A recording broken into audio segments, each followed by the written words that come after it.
There's a nutrient that is currently used and shown to kill cancer cells. It's endorsed by the United Nations as the answer to world hunger because of the highest protein. It's endorsed by NASA as being the most nutrient-dense food in the world, 1,000 times more than any other fruit or vegetable. I have never found anybody who doesn't enjoy the benefits of this because it gets absorbed so quickly. It determines everything about your longevity and your livelihood. There's 25,000 studies proving that it stops heart disease, Alzheimer's, inflammation. 25,000 studies. You can't argue with that. You're listening to The Human Upgrade with Dave Asprey. Today, we're going to talk about the most annoying topic ever, superfoods. Why do I say they're annoying? Because every company out there, it seems like, will find some weird Amazonian food that has one benefit and is full of toxins from plants that mess you up. Things like spinach or kale or even almonds are examples of this, where they're not really superfoods, and you can ignore all the negative aspects and you can just pay attention to one good thing, and then you can get people to eat quinoa and not tell them they have to prepare it properly and all these things. So I like to say coffee is a superfood because it has tons of evidence behind it. And there's something else that I've been talking about since the very start of the biohacking movement, and that is specific algae that have the ability to, say, pull toxins out of the body. And there's an old story that I shared from back in my days when I was doing a lot of advanced yoga. I would eat sushi, and then I would try to do a one-legged pose with my eyes closed. And if you ever tried to do that, you typically fall over. And I could do this, but I could not do it on the days after I ate sushi. And it's because the mercury from the sushi was affecting my balance. And it's subtle, but it's measurable. So I thought, well, I don't want to give up sushi because I like sushi. So what do I do about it? So I went for this little algae called chlorella. And chlorella binds directly to mercury. So I would do that, and my balance was improved with my eyes closed on one leg. Today, our guest is Catharine Arnston, who is founder and chief science officer of ENERGYbits and a recently minted PhD, which is awesome. Thank you. And we're going to go deep on spirulina and chlorella because these are actually superfoods in that they don't have a strong downside and they have a very big upside. And there's a bunch of new research on these, specifically around mitochondria, that makes it worth your attention. So you're going to learn what are these things if you've never heard of them, and when and how should you use them to improve your performance, to affect longevity, to affect energy in the cells. And Catharine's very knowledgeable on mitochondria and energy production in the body. It'll be an interesting and fun conversation really about where she's focused her life's work in the last, 10 or so years? 15. 15 years. All right. Why algae? Well, I tell people I didn't discover algae, it discovered me. And I'm actually Canadian. I've lived in Boston for 35 years. But I mentioned the Canada piece because I had a corporate job like many of us, including yourself earlier on. So I was quite content with my career. And then out of the blue, my younger sister, who I'm very close to in Canada, developed breast cancer. And her oncologist, which is a cancer specialist, told her to change her diet to an alkaline diet because it would be helpful with her healing. She was going through chemo. They didn't tell her what it was or why it was good for her. She called me, her big sister who loves her, good researcher even then, and I discovered that an alkaline diet was a plant-based diet because of the chlorophyll and the phytonutrients and blah, blah, blah. So I helped her learn about plant-based nutrition, which led me to algae, the most alkaline, nutrient-dense food in the world.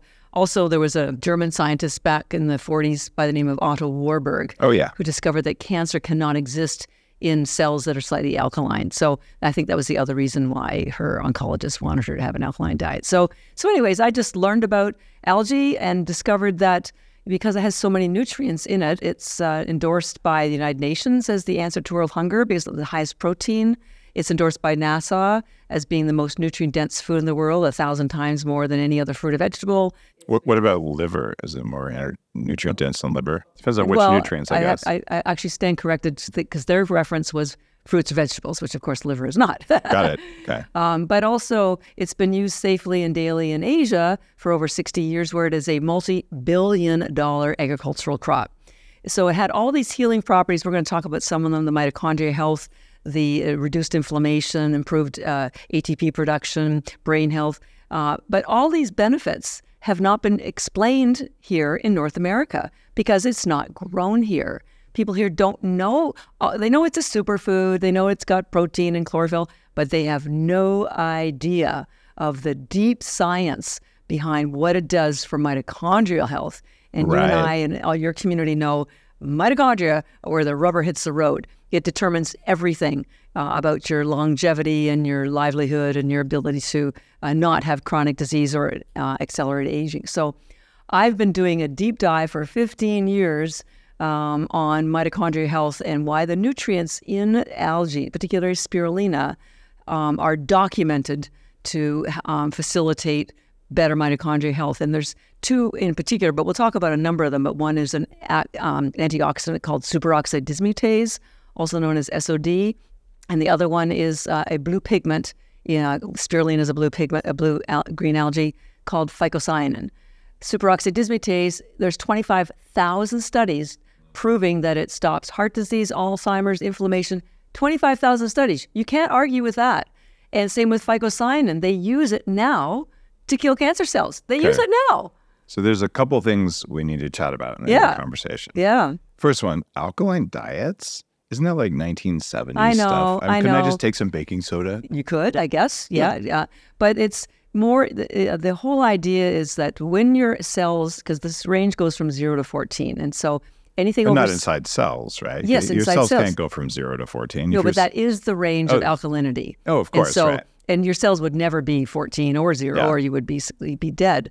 But as long as your cells are slightly alkaline, so 7.1, that indicates that there's oxygen in the cell, that the mitochondria are functioning, the cells are communicating.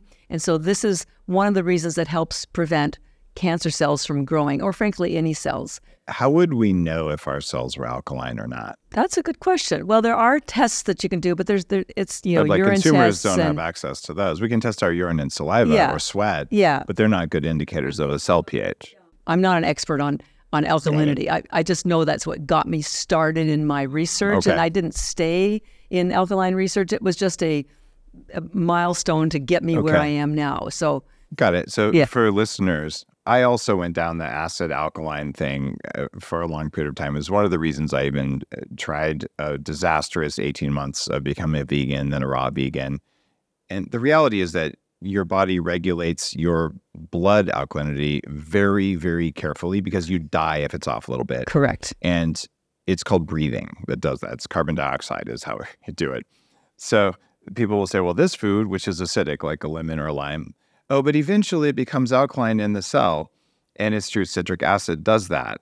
And so do a lot of the fruit acids like those you find in coffee and many other things. So I find so much nonsense online about acid and alkaline, or drinking alkaline water, which turns off stomach acid. But there's also evidence that says taking a quarter to half a teaspoon of baking soda, which is very highly alkaline, away from meals extends lifespan in mammals by about 10%. Yeah. So clearly having an alkaline buffer is important so that your cells can have a slightly alkaline thing. And the type of food you eat is an influencer. Yeah. The reason that I'm really interested in algae and with the work you're doing has more to do with SOD. Yes. You mentioned that a little while ago. When your cells make energy, this ox-redox reaction inside your mitochondria, they also make free radicals. Correct. The role of SOD is to clean up those free radicals so they don't cause damage. Right. So what does algae do for SOD? Well, spirulina algae, at least ours, has the highest concentration of SOD in the world.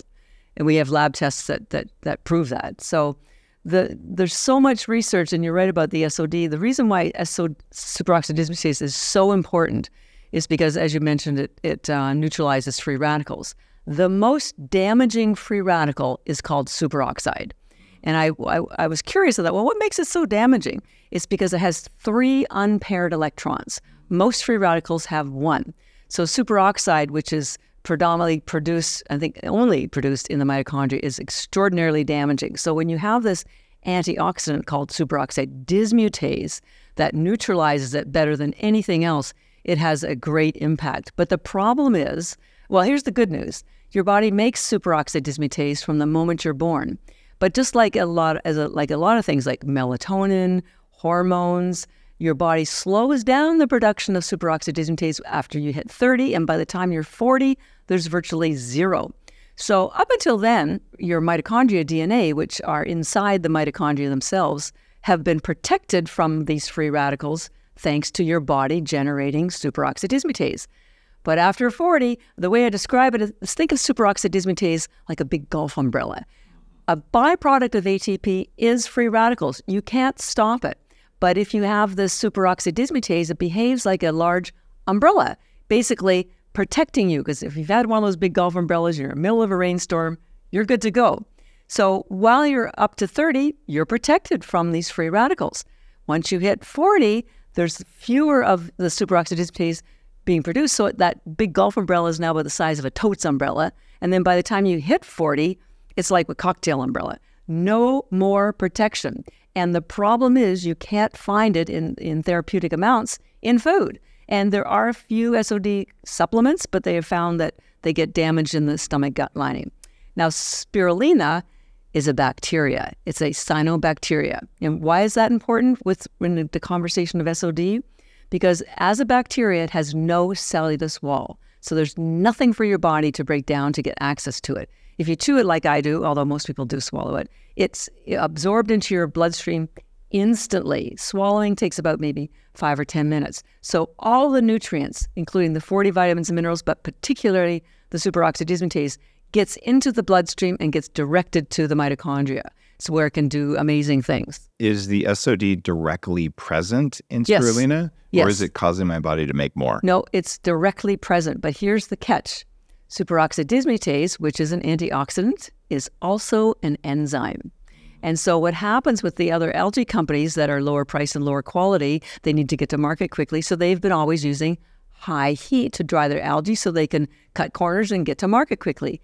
We have never used high heat. And I have scientific papers that shows that the functionality of superoxide dismutase is completely reversed, damaged, unfunctional after the temperature of 114 degrees. All right, this is worth mentioning. A lot of people don't have a good picture of what an enzyme does. We've all heard about enzymes. So in normal physical chemistry, what happens is you mix two chemicals together. It takes a certain amount of heat for that reaction to happen. When you have an enzyme present, it takes far less energy for the same reaction to happen because it makes the reaction happen more easily. That's why life exists. It's why biochemistry is different than regular chemistry. And I'm saying this because my grandfather actually wrote under the general chemistry heading for Encyclopedia Britannica. So kind of comes from my family. And the difference in those two worlds is because enzymes are notoriously sensitive to heat. Yes. They don't work if your body is 2 degrees too high or too low, and they're damaged permanently at temperatures that are not very high, 114 degrees. Yeah. So what you're doing is you're drying your spirulina at low temperatures. Correct. So that the enzyme activity is present. And since SOD is the primary enzyme, Yes. then, okay, that makes sense. Yes. And actually, there's places like healing centers like the Hippocrates Institute and the Gershon Institute. Hippocrates has been around for 50 years, and they have a remarkable success. Isn't he older than that, I thought? Hippocrates is like 2,000 years. Just kidding. Anna Wigmore started the Hippocrates Institute, but yes, he's the, I'm just teasing you. medicine. Keep going. But they have huge success rates with people who are very sick, stage 3 and 4 cancer. And one of the first things they do is give them raw spirulina. Why? Because the superoxide dismutase has not been damaged by high heat.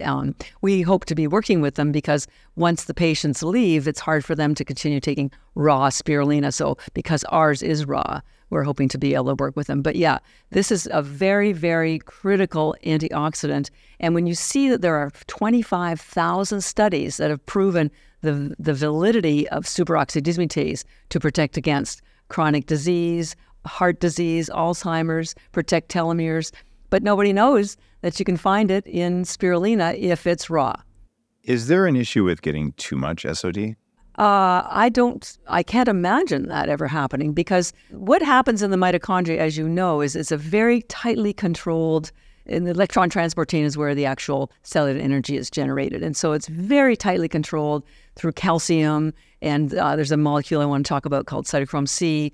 And so this is what happens when people start to they're eating the wrong food. They're not. They're aging. They're not having the protection. The mitochondria. There's so many free radicals. It gets out of control. You always want some free radicals because the ROS keeps the balance of the redox. So, but I've never ever heard or read about there ever being too much superoxide dismutase. So everyone's in deficit. Oh, yes. 99.99% of people are in deficit. Except me. Fair point. And it's because there's lots of studies that show if you take excessive amounts of antioxidants, you don't get the benefit of oxidative molecules. So there was a time when I had high levels of toxic mold. I was fat. My brain wasn't working. And I was taking like fistfuls of vitamin C, way too much vitamin E, like every antioxidant I could find. And then I started taking a stupidly high dose of SOD, right? And that combination of all that together definitely suppressed the ox redox. This is how you make energy. Just because if you have no free radicals present, you can't have oxidation. Yeah. So I don't think you could get there from spirulina. But I would just say some people who listen to the show will just go all in on something. Yeah. So don't go all in on antioxidants. And is spirulina very well documented to have all sorts of health effects? Yes. Is SOD behind it? Yes. If you have an inflammatory condition or you have cancer or any of these things that produce extra superoxide, which is most inflammatory things, you're going to need a source of SOD. Right. The other thing I want to be sure people understand is all antioxidants are not created equal, particularly when it comes to mitochondria. And I'm sure you're aware, too, there was a lot of research done about 10 years ago looking at predominantly vitamin E and vitamin C and to see if it would help with longevity issues or recovery from fitness. And they got zero benefits, zero. And here's why. The mitochondria are the only cell in your body, organelle in your body, that have two membranes. It has a lipid membrane around the outside like all your other cells, but has the second inner membrane, which is impenetrable by most antioxidants. Vitamin C can't get in there, vitamin E can't get in there. And so the ones that can get in there that have these amazing antioxidant capabilities include superoxide dismutase, glutathione, and chlorophyll. And algae, spirulina algae, has the highest concentration of all three. So, and by the way, the reason why the mitochondria have that second inner membrane and the reason why things can't get in there is because normally your cells have something called porins, which are little channels that allow proteins and enzymes and other things in and out. No porins in the inner membrane of the mitochondria. And why is this? Because algae, a cyanobacteria like spirulina, was the first life on Earth almost 4 billion years ago. And then and it released oxygen while it was growing. And after 1 billion years, there was more oxygen on Earth. So larger cells could grow, but they weren't generating ATP very well. So the large cell basically absorbed the small cell, which was the cyanobacteria, and it became your mitochondria. So it's all documented in something called endosymbiotic theory. It was discovered by an MIT professor back in the 60s. She was ridiculed by her colleagues for 10 years until they realized she was right. So anyways. She was very right. And in the world of biohacking, I teach now that the ancient bacteria, the mitochondria, that they're actually still controlling a huge number of your behaviors invisibly. Oh, absolutely. Well, because they're the highest amount. So you have mitochondria in all of your cells. Except for red blood cells. Except for blood cells, correct. But your brain, the highest number of them are where your greatest energy needs are. And your brain has the most. There's 2 million mitochondria per cell. The next highest is women's eggs. There's about 700,000 per cell.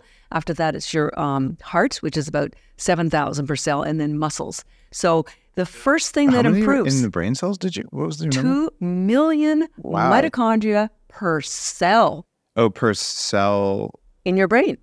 That is a much higher number. And when I wrote my brain mitochondria book, I found 15,000 in heart and brain cells and a similar number in ovaries. 8,000 in, no, it's... Interesting. I can find you the research. I'm curious. I always like learning new things. Yeah. So Chris Palmer, a psychiatrist at the Harvard Business School, wrote a book 2 years ago called Brain Energy. And in the book, he documents how all brain issues, anxiety, post-traumatic stress disorder, doesn't matter what it is, ultimately are due to damaged mitochondria. Yep. And he's right. He's absolutely right. And so this is why I love the spirulina in particular so much, because, and I do want to talk about some of the other nutrients in it, it facilitates your mitochondria to start functioning better. It stops the damage, and it allows it to regrow through fusion. And so it's amazing. The first thing that improves when you improve your mitochondria is your brain functionality. It's funny. I wrote Headstrong, which is my big brain and mitochondria book. And like, if you want your brain to work better, there's two things you have to do. First, upregulate mitochondrial function. More energy, you're going to feel it in the brain first. And number two is increase neuroplasticity via BDNF, which is controlled by mitochondria as well. Right. The mitochondria control hormones. So there's with women who are going through perimenopause or menopause, there's so much new research coming out about how the mitochondria and diabetes, there's so many connections to the mitochondria because they drive the hormonal, the creation of hormones. And as you get older, that's another thing that drops as you get older, especially both for men and women. So I tell people, compare your body to a building. And in a building, you have cells, or a building, you have offices, and that's where the work is done. And in your body, the cells are where the work is done. Now, in the building, the thing that allows you to do the work are the lights. Now, in your body, the thing that allows you work to be done in your cells are the mitochondria. Now, in the building, when the cells go or the lights go out, you just pick up the phone, you call maintenance, they come and replace it, easy peasy. In your body, that's not happening. Well, what could be the maintenance people would be the superoxide dismutase, but after 40, they strike and they leave and they never come back. So, and it gets even worse because in the building, the lights are powered by electricity. In your body, the lights are not just the mitochondria, they are powered by the mitochondria. So I tell people, we got to get your lights back on because as you get older, your lights go out, which diminishes your ability to generate cellular energy, which diminishes the ability of your body to prevent any kind of chronic disease, accelerated aging. You don't sleep well, you don't digest well, you don't think well. Weight gain, everything is due to mitochondria damage. We are aligned on that. We'll say the whole biohacking movement is very mitochondria-centric. You talk about Phycocyanin. What is that? Well, I'm going to spell it for people because I'm sure most people have never heard of it, and I want people to really know about it because it's a very powerful nutrient in spirulina as well. And it's Phycocyanin, Phycocyanin. So what is it? Well, it's a pigment, and it's only found in spirulina. It's not found in any other food source or anywhere else in the world. What is so special about Phycocyanin? It's proven to kill cancer cells. Proven. So you can Google Phycocyanin and cancer treatments, and you'll see the same research that I have found. So what does Phycocyanin do, and how is it working to kill these cancer cells? I talk about spirulina as being intelligent food for two reasons. First of all, you need to be intelligent to take it. And number two, it knows what to do in your body. And I'm going to explain this right now. One of these nutrients, Phycocyanin, is the gatekeeper of determining whether you have energy and life or whether you kill a cell. And what it does is it triggers a little helper molecule in the electron transport chain called the cytochrome C molecule. It's a little helper molecule that moves between the molecules between 3 and 4 in the electron transport chain. And if you're not familiar with the electron transport chain, I tell people it's sort of like a relay race. You've seen a relay race. You have a runner who has a baton, and they run a distance. They pass the baton to the next runner, who then runs a distance, and then they hope to win and cross the finish line. In your electron transport chain, instead of runners, you have molecules, and instead of a baton, you have electrons. So the goal, instead of crossing the finish line, is to generate ATP. Now, the good thing is there's two helper molecules. One's called CoQ10, and one is called cytochrome C, and I'm going to talk about cytochrome C. In a healthy cell, this blue pigment called Phycocyanin speeds up that helper cell so that more energy, more ATP can be generated. That's one of the many reasons why spirulina gives you energy, because it's speeding up this little cytochrome C molecule so you cross the finish line faster. However, this is the cool part. If you have a senescent cell or a cancer cell, the Phycocyanin detects that, and instead of moving the cytochrome C molecule along, it ejects it, which triggers something called capases, which kills the cell. In the chemotherapy industry, they are using cytochrome C. They're measuring it. They're using phycocyanin in their treatments, and they determine if the treatment is working by how much cytochrome C molecules are in the plasma. Raise your hand if you'd like chemotherapy. Yeah, right? I didn't think so. Mother Nature has given us our own capability of killing cancer cells because we have cancer cells in us at all times. Whether or not they spread is determined by the health of your mitochondria, the health of your immune system, and many other factors. But you need to keep them under control, and if I think phycocyanin is the answer. And just to be careful, because I don't want the FDA to shut me down, I'm not saying that algae kills cancer cells. I'm just saying that the science has shown there's a nutrient in spirulina called phycocyanin that is currently used and shown to kill cancer cells. Okay. If you look at the mitochondria as making, it makes heat, electricity, a bunch of mitochondrial stuff that it needs. Actually, it doesn't make glutathione. It makes energy to make glutathione that it takes back into itself. But once it makes the electrons, it has to do something with them, and it needs an intact transport chain. Correct. And so it's like produce and then get it where it needs to go for each electron. And that part, especially in chronic fatigue, long COVID, and I did have chronic fatigue from toxic mold exposure, it messes you up. You're just really, really tired. And listeners who are big fans might have picked up something. This is a blue-green pigment. Is there another blue dye that people have been talking about for mitochondrial function called methylene blue? I don't know if it has the same impact on cytochrome C. I honestly don't. It doesn't have the exact same, but it has a very similar one. What you'll find when you're using spirulina is that spirulina is helping the normal cytochrome C pathways work. Methylene blue, which is not a natural molecule, but something that can be helpful for mitochondrial function, it overrides some of the body's natural ways of routing electrons, which is good if you have broken electron transport, and maybe not good if you have it working, or a more natural molecule that your body is designed to use, like spirulina with phycocyanin, is probably going to be a better one. I'm sorry, you're saying that methylene blue would be better than phycocyanin? No. I was saying that spirulina would be better because spirulina is going to allow your body to choose how electrons are transported. And what methylene blue does is it overrides that. Yeah. And I think there's room for both, to be perfectly honest. But so this isn't like, one is better than the other, just that they just do different things. Yeah, they do different things in a similar part of the body. Yeah. And I use both at different times. Yeah. Right? So there's nothing wrong with that. Yeah. But the most interesting thing, if you get into the nerdy bits, is you should have a product called ENERGYbits. Wouldn't that be funny? No, that was Naughty Bits. Oh, yeah. That would sell well. That's another podcast. That's a very long time ago. I'm sure you have Naughty Bits now. No, not me. Heavens no. There's crazy behavior inside the cells in the body.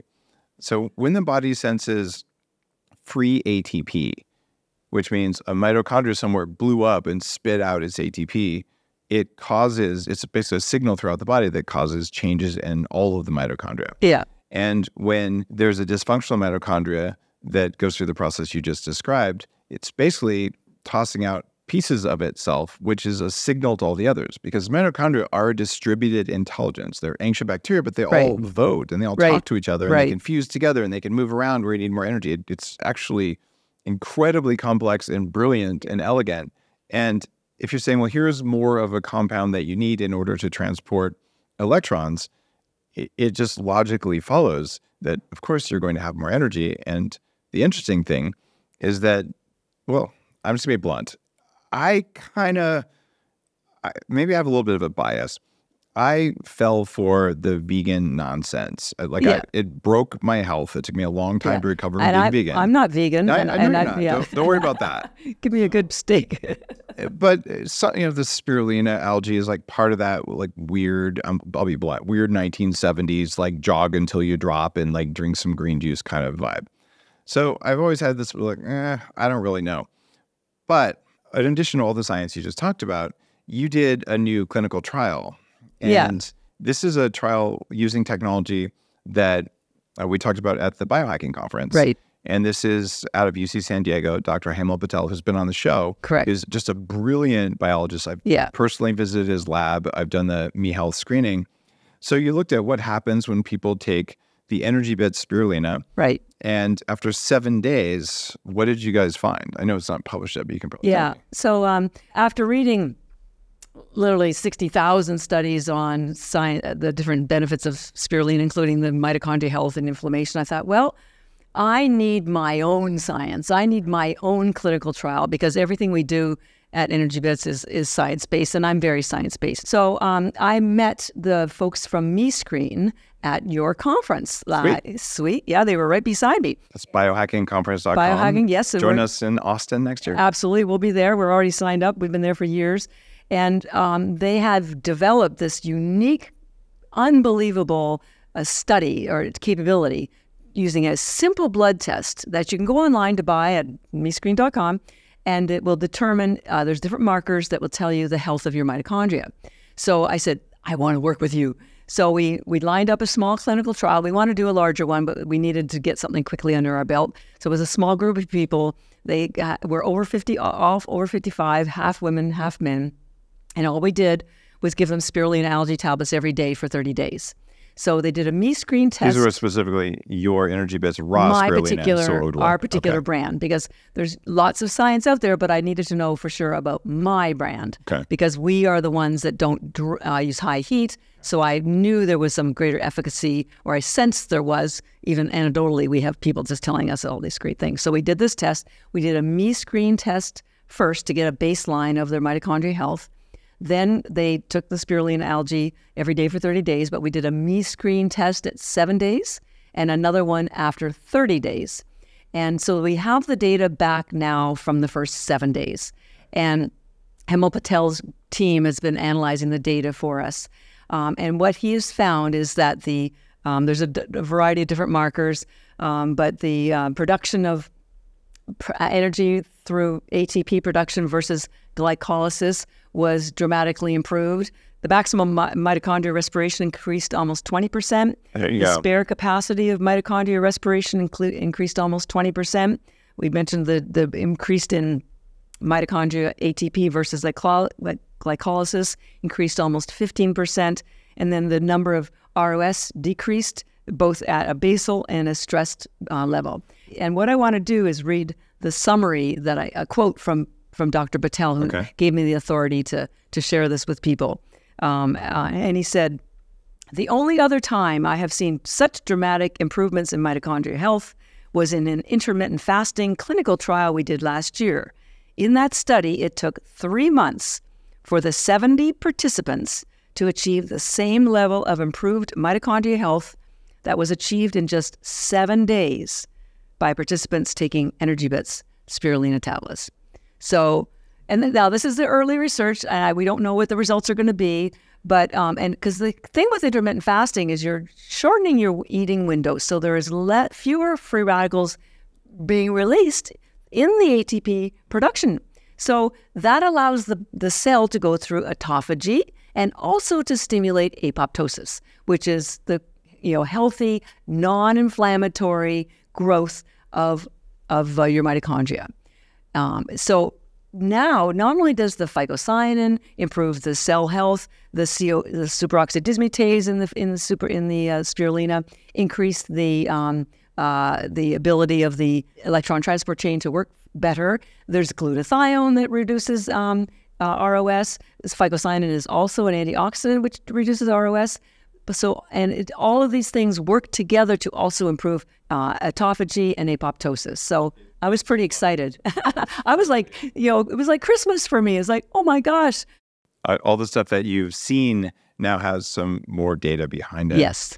It's funny. The first major book on intermittent fasting was called The Bulletproof Diet, and it's somewhere near 1 million copies, I think, at this point. Yeah.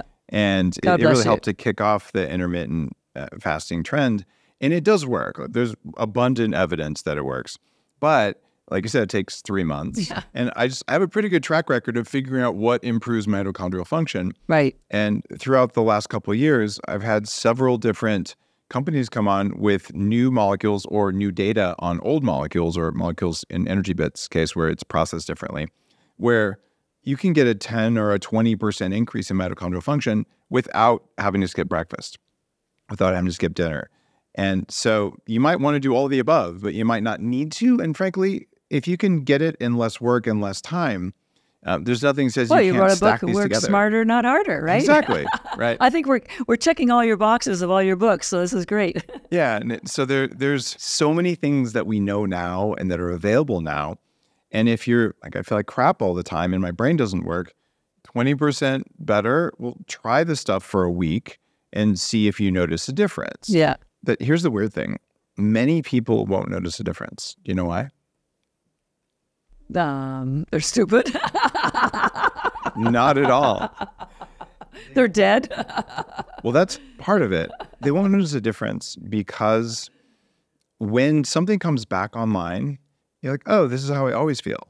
Yeah. And so what I found, I first learned this experimenting with nootropics, or actually smart pharmaceuticals, back in the 90s when my brain was really dysfunctional. I took a compound called piracetam, and a very well-studied pharmaceutical for cognitive enhancement. And I was so pissed after a week of taking it that I just said to myself, I can't believe I spent like $1,200 getting this stuff here, and it didn't even work. And then the next day, I couldn't remember something. Yeah. Wait a minute. Yeah.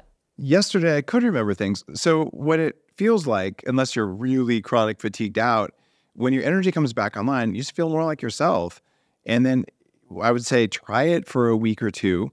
And then if you're doubting, you say, I don't feel anything, go Stop cold taking turkey. it. Wait Yeah, 3 or 4 days. And how many times did you forget a word? How many times did you get emotionally dysregulated?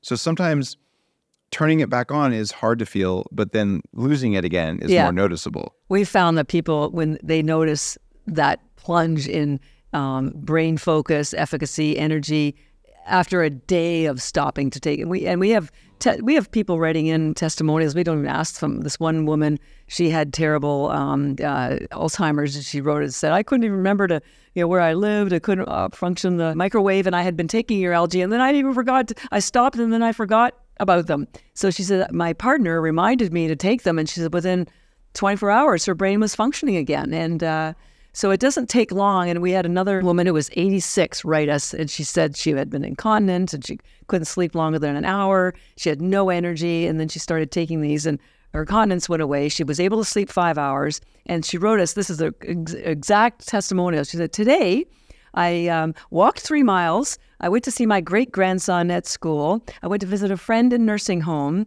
I came home and I cleaned out my garage, started painting my kitchen, and at 5 o'clock, I decided to have dinner because all she had was the spirulina. She says, my grocery bill has gone down, my health has improved, my energy has improved, and I just joined CrossFit. God bless her, right? It's amazing what happens when you resuscitate your mitochondria. But here's the scary thing.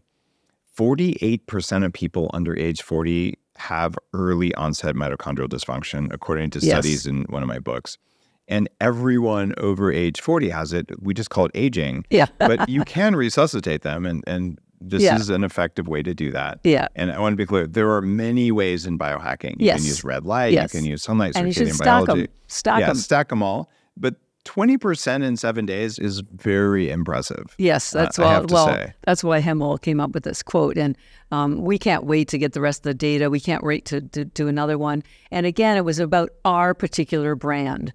There's lots of other science out there, and I'm going to be, because I'm so science-based, I can't wait to do even more research but we've been a small company, so we had rather limited resources, but I want evidence for everything.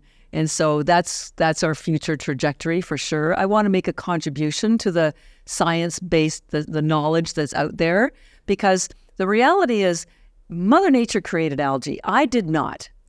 So I can't take credit for spirulina or chlorella. What I can take credit for is growing it so carefully that we preserve the nutrients and ensure there aren't any toxins. I tell people growing algae isn't like growing broccoli. It's like making wine. It's the production processes that are so critical. So there's lots of garbage out there, but don't cheat yourself.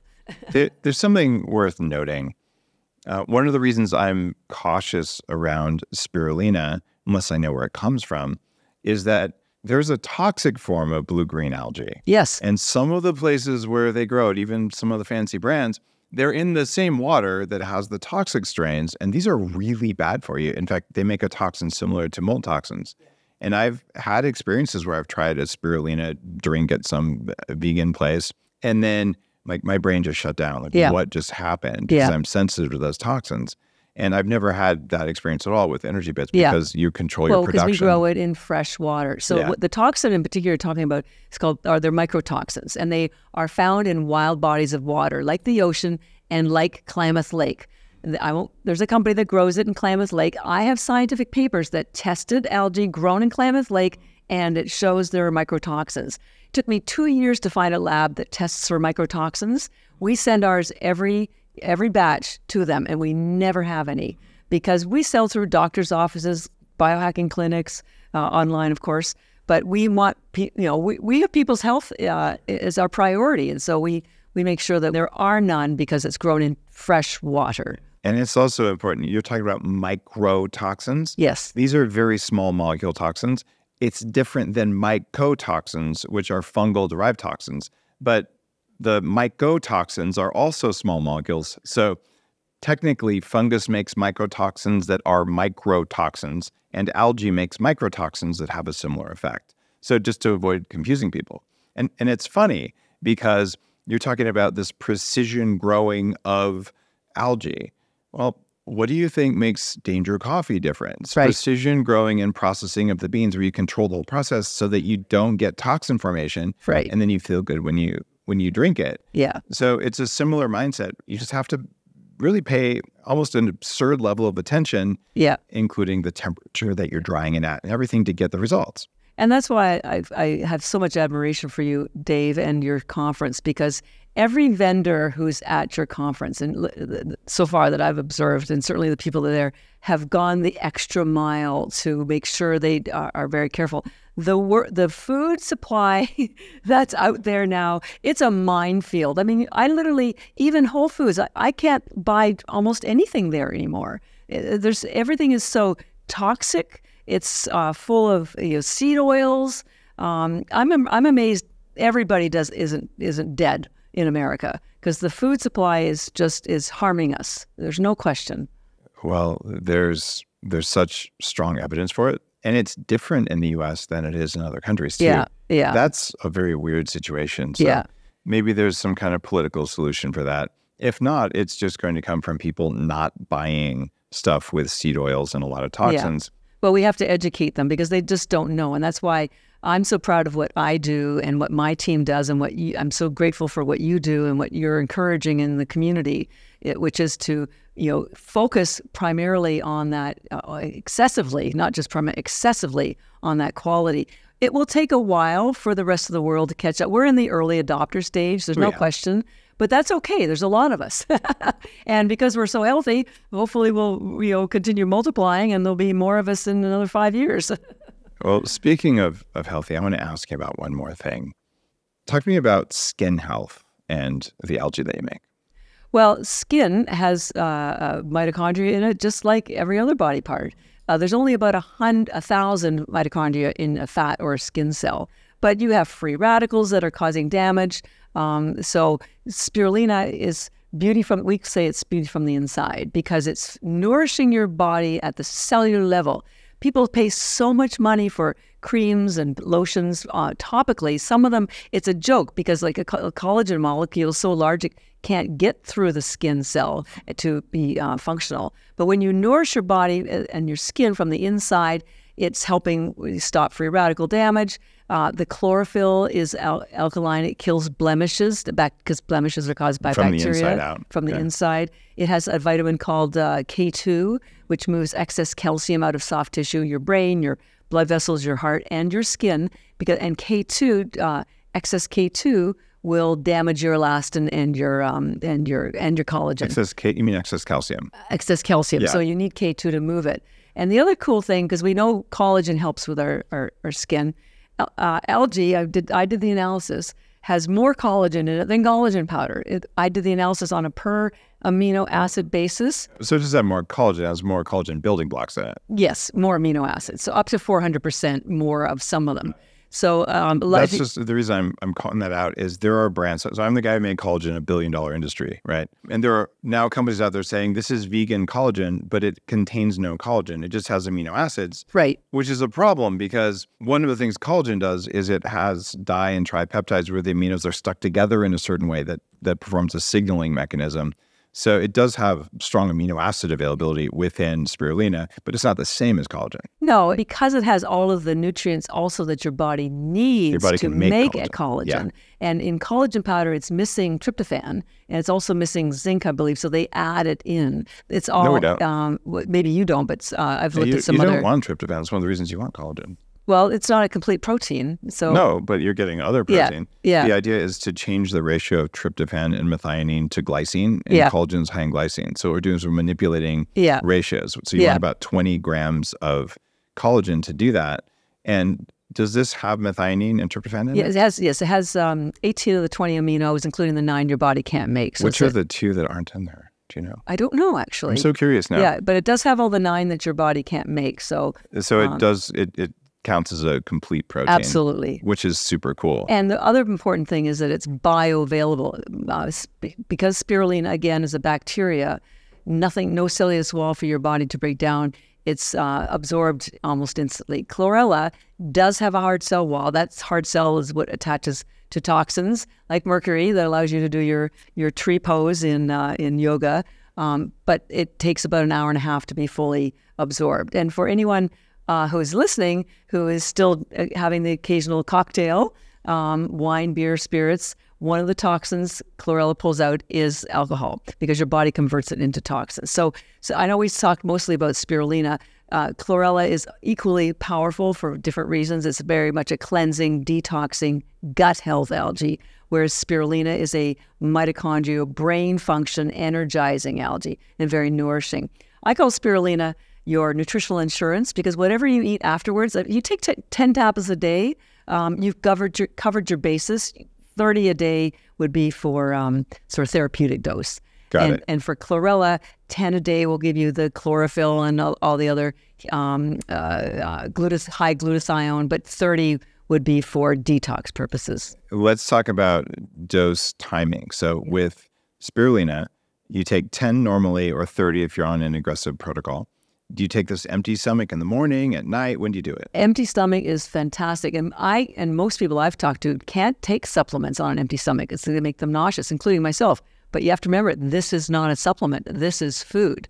So I have never found anybody who doesn't enjoy the benefits of this because it gets absorbed so quickly, either one of them. So we have NHL players who take 75 spirulina before a game because they need all that focus on the ice.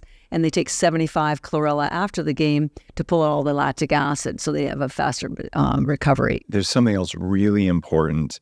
There's a lot of pro athletes who listen to the show. I'm reminded of Nick Foles, who took almost all of the stuff I made when he won the Super Bowl, who's become a friend. And if you're in a sport where you're going to hit your head, say maybe you're in MMA, this is for Joe Rogan and friends, you're going to get hit in the head. You know it, for hockey players. One of the things that causes the most damage isn't actually the hit itself, it's the inflammation and free radical cascade, which includes superoxide. Right. So if you have things like ketones present, and there's lots of ways to do that, I've been talking about that for years, and you have the ability to have extra SOD, if you do get hit in the head, you don't get the inflammatory problems that happen after it. Right. And so you're going to have less of the long-term damage to the brain that Daniel Amen has talked about. Right. So we actually did a small clinical trial on that too last year. I didn't know about that one. Yeah. We did it with a nonprofit group called Gray Team. They're based in Florida, and then their goal, grayteam.org, is to reduce the suicide rate of veterans, which is at a heartbreaking 35 or 50%, very, very high. So they've been trying all sorts of modalities. They use brain tab, and I met them again at your show. Your show is where everybody goes. They've been on the show, yeah. So they said, let's do a small clinical trial. So we did a small group of military veterans who had been discharged for up to 10 years because they'd had post-traumatic stress disorder. And once again, all we did was give them one pouch of 30 tablets of spirulina a day. We used a wave, the WAVI machine. We did a brain scan beforehand. They were attached to devices to measure the HRV, sleep, and all other activities. And then we did a brain scan after the 30 days of taking just the 30 tablets of spirulina. The brain scan before showed everybody's brain was completely inflamed. It was all blue. And when it's blue, it indicates there's no brain activity. You want multiple colors. After the 30 days, both the parietal and the orbital brain were completely colored back. The inflammation was completely gone. One gentleman had MS, his tremors went away. Somebody's HRV increased 50%. Remarkable improvements in, again, 30 days. So it's a great organization. I shout out to them for working with them. We hope to do more with them. Any kind of brain contact sport, please start taking spirulina because it will help with that recovery. And veterans, anybody who's got any kind of health issue. Yeah. Mitochondria are central to brain function. Yeah. So it makes sense. A final question for you, if you're willing to answer it. Okay. We talked about skin earlier, and you have great skin. Thank you. Do you talk about your age? Yeah. In fact, I want to tell you something because I am 68. I just turned 68 about a week ago.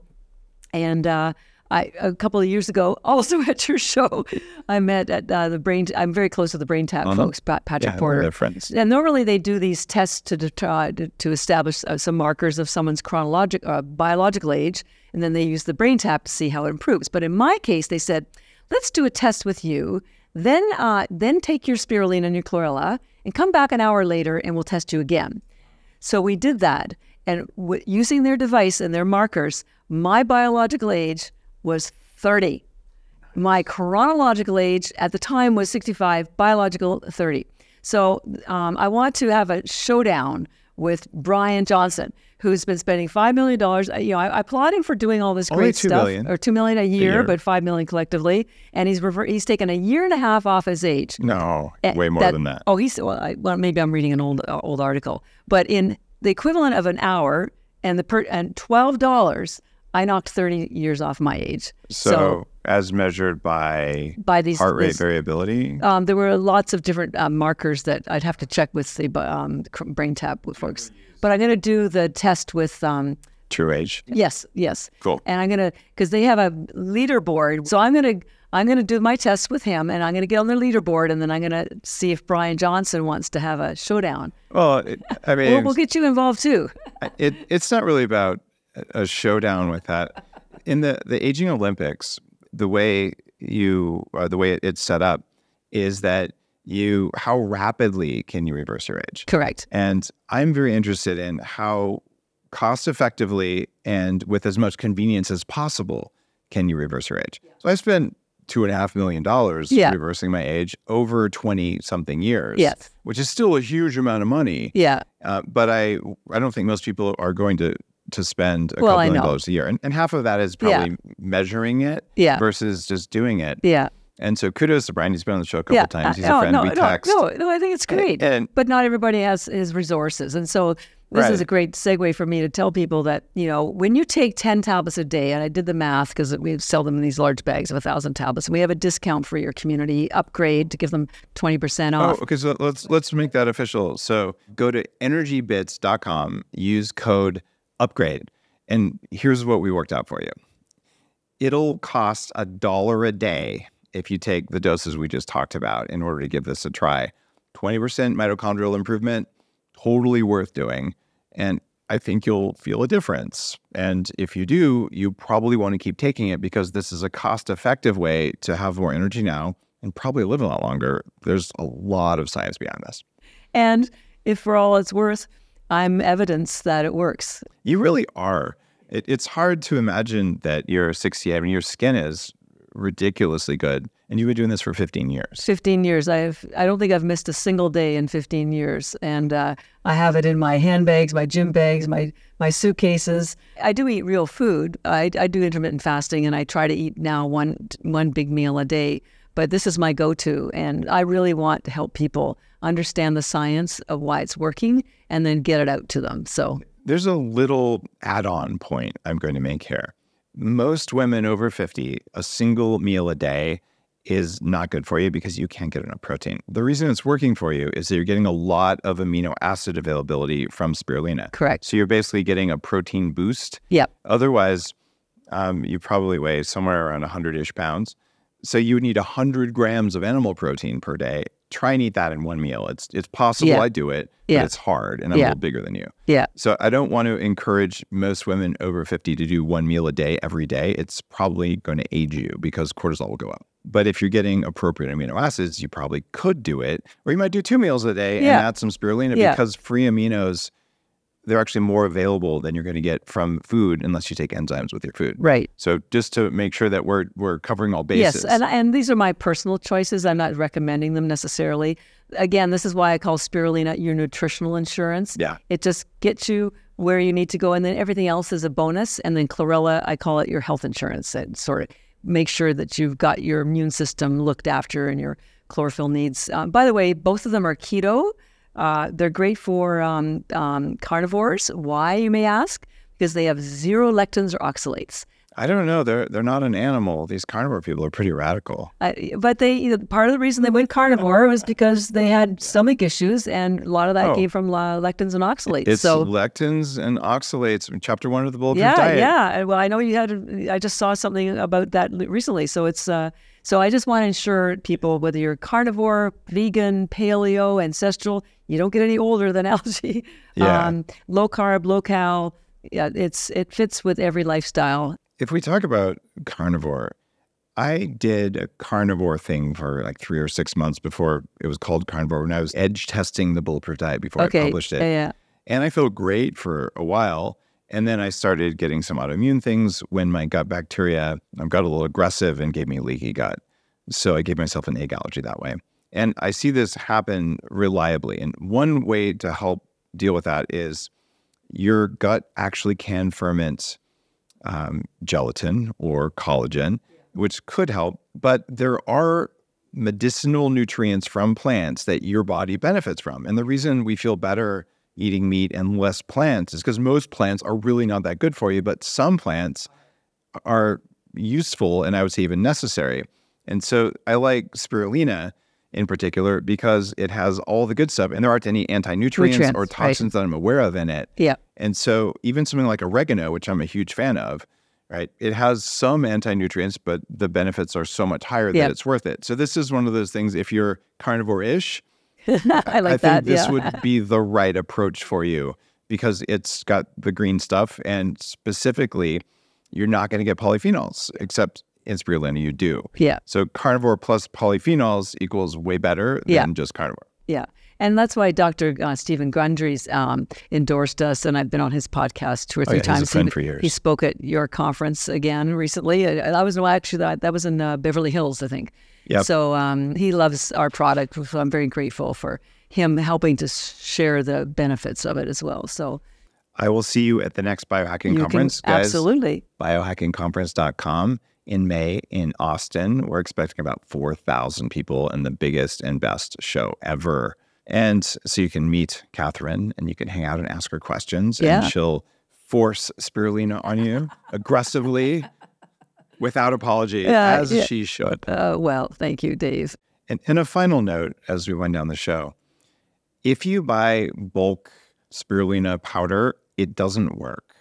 You just need to understand what we're talking about here is raw and it has enzymes that are the reason it works. So sometimes you're saying, well, I'm going to stretch my budget, which I fully support stretching your budget. Just stretch it in a way that works. With a discount code, it's $1 a day. Try it for a month and see if it's worth $1 a day. It probably is. And that's ENERGYbits.com. Use code UPGRADE and 20% discount. I'll see you on the next episode.